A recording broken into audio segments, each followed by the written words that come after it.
What's up, guys? So today we have a question, or a couple questions rather, from p.f.a.l.n. He says, "Did you sell moonshine on the dark web? If so, was that a considerable source of your dark web income? Do you feel like you've had your hobbies taken from you, not being able to produce moonshine, mushrooms, or marijuana, assuming it's illegal in your state?" So answering the first question, about, did you sell moonshine on the dark web? Yeah, I absolutely did. I actually have a whole video, on that. I think I called it the Darknet Moonshiner. And if so, was that a considerable source of your dark web income? No, not really. It had a great profit margin, but unfortunately it was not a major source of my income. And that was mainly just because things like cannabis, ecstasy, acid, so it wasn't a major source of my income. It was a source of my income, despite having great profit margins, which was like almost 10 times. Because like I would spend about $14 to produce a gallon of, moonshine at 170, basically 180 proof, something like that. And I could sell it retail for about $100. So even with that profit margin, it wasn't really enough to account, because for the fact that like not everyone ordered moonshine from me every day, but almost every day people ordered cannabis, or ecstasy, or powder cocaine, or like all those things. So I think especially with like things like party drugs, I mean, I think the moonshine is much more almost souvenirish, right? Because you can go to the store and get it there, but like it's obviously it's different getting it on the darknet, right? I think the people that did it wanted a really high proof alcohol. I know there's a ton of people who ordered it who lived in dry counties where alcohol is really not allowed or it's not sold. So like it made up, it was a good supplementary income. But I don't think it made up a considerable portion of it in comparison to all the rest of the illicit drugs that I sold. So do you feel like you've had your hobbies taken away from you? Yeah, kind of. But like the thing is, we evolve as time goes on, right? So I think if I stayed doing those things, I wouldn't learn anything, I'd be stuck in that niche. And like, instead, I'm here answering your questions and I'm talking to everyone else that's watching this video right now. But I'm teaching myself about video editing, about lighting, about, foreground, background, aperture, ISO, all that kind of crazy stuff that goes into photography and videography, all the things that you kind of need to know in order to produce content. Learning about audio, which you guys taught me, a little bit about, when I first started, like, dude, it's horrible. So it's been an interesting journey, but like, I think your hobbies should evolve over time, for me, I'll go and I'll learn something. And like, once I've learned it, I'll do it a bunch until I'm proficient in it. But then I kind of get bored of it and I'm like, okay, what's the next thing I want to learn? What's the next interesting thing I want to find? It's kind of like having ADHD where you're like, oh, look, a shiny thing, except I have the concentration and dedication to focus in on whatever that thing is that interests me, fully understand it, and then move on, not master it, but like know enough about it to be semi-competent, So no, I mean, if it's like, if you could grow, cannabis, moonshine and mushrooms, not you obviously don't grow moonshine, but like if you could do those things, would you do them again? As a 9 to 5? Yeah, probably. because I enjoyed them. Working an indoor grow up, a clandestine grow up at that, by yourself is a ridiculous amount of work. So I grew hydroponics. It was an indoor DWC, which is deep water culture, SCRoG, or a screen of green. So basically, like, the roots sat under the water, and were basked by air wands that pumped air 24 hours a day into the onto the roots when they were submerged in the water, so they don't drown. And then the screen of green is like the plants grow up, and you have like squares. And as they come up, they come through these squares. You take a branch and you bend it back down under the square, and the plants grow out this way. And basically that increases yield by exponents, And when I say exponents, I don't mean like, 25%, it's like double, triple. I've gotten some really great harvests, and these plants are not very big at all. They're very small, but they're grown very conscientious of the space that they're in, trying to fully utilize that space. So, I mean, I love those things. I had a blast with them. Like, to grow mushrooms it's a lot of work.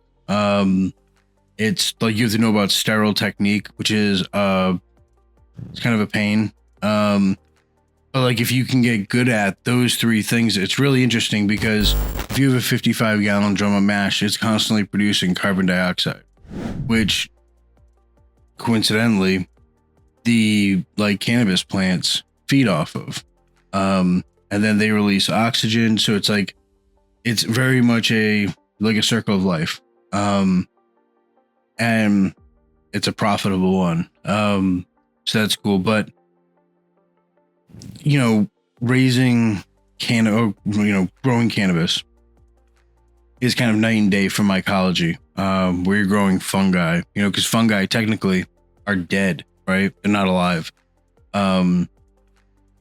So they're really interesting parallels. The thing I used to love about doing all three of those things was at the end of the day, I could take, an ounce of mushrooms and grind them up into powder and soak that in that pure moonshine, and then filter it, take out, it's like sludge afterwards, those mushrooms after a couple weeks.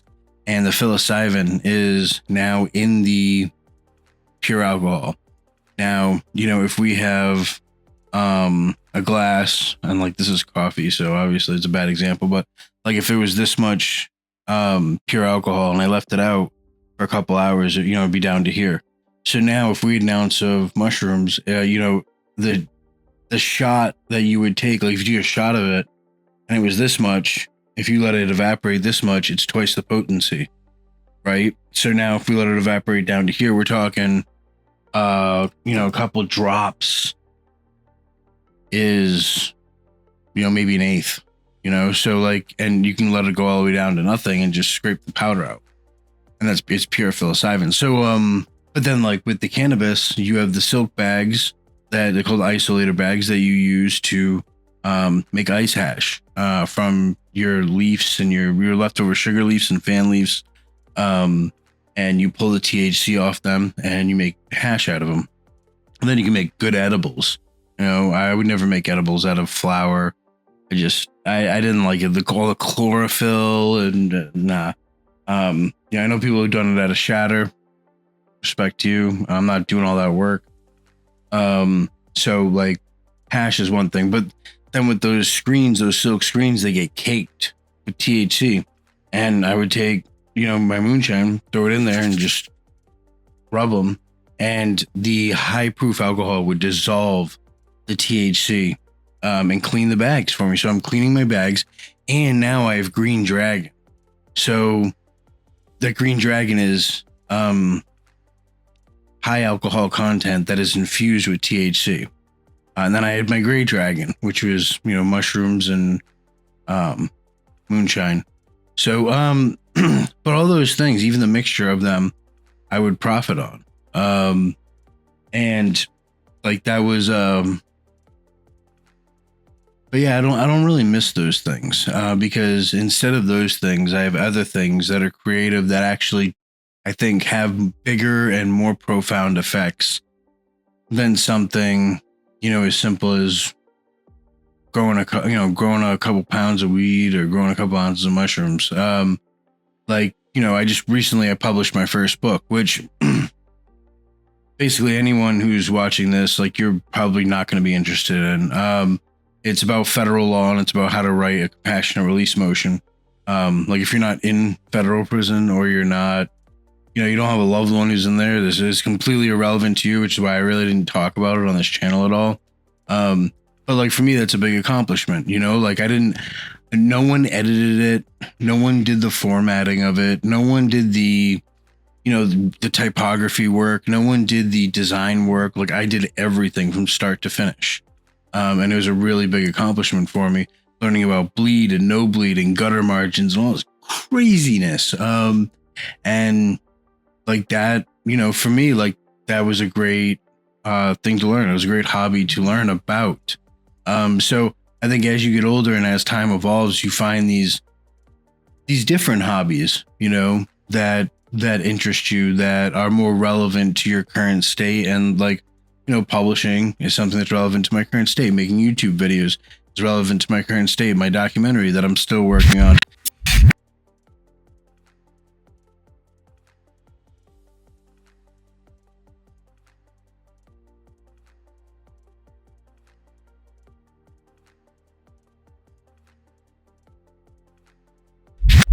is relevant to my current state, and my master class that I'm working on still is. Those are all things that are all relevant to my current state. And I think, those other things like growing the cannabis and all that other stuff, it was fun while it lasted, but like, those are things I'm done with, I'm moving on. Like, I think staying doing those things, I don't want to say outgrown them, because I definitely haven't. I have a blast creating, right? Like, being an artist and creating. But it's boring now, I mean, I learned everything about it that I could. I mean, I studied like growing cannabis. I studied for almost 15 years, before I grew my first plant. Mycology, I studied for a year and a half before I even attempted it.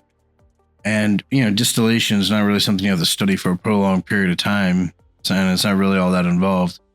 But I probably spent a good 3 months researching it before I tried it. So my point is, there's a lot of things in this world to learn. And my advice to anyone is to get out there and learn them, I think getting stuck in a perpetual rut is the most, an injustice to yourself. I think, constantly growing and developing and bettering yourself and doing things that you want to do, things that you have a passion for. You do something, and when you're doing it, like, you start it at 9 a.m. and like, you look at the clock, and it feels like 10 minutes from then, and it's 5 p.m.